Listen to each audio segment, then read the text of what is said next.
Një 25 vjeçar nga Lezhë ka gjetur vdekje në ujërat e liçenit të Shkodrës pas një ataku kardiak.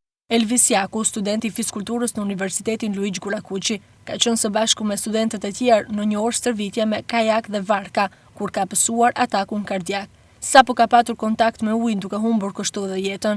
Sipas dëshmitarëve në vendngjarje rreth orës 10 të paradrekës së sejtës, grupi i studentëve janë futur në ujërat e liçenit dhe 25 vjeçari, pasi kanë ndjerë shqetësimet në krahoror, është nxjerrë nga uji prej shokëve të tij me anë të një varke shpëtimi. Pasi riu është nxjerrë në breg, menjëherë është njoftuar autoambulanca e cila ka bërë transportimin e të riut në Spitalin Rajonal të Shkodrës, por mësohet se goditja ka qenë fatale për të riun, pasi nuk arriti të mbijetojë, duke gjetur vdekjen më të mëritur në repartin e urgjencës. Trupi i pajeti 25 vjeçarit është transportuar për në morgun e Spitalit të Shkodrës, ndërsa policia ka nisur hetimet për zbardhjen e plotë të ngjarjes.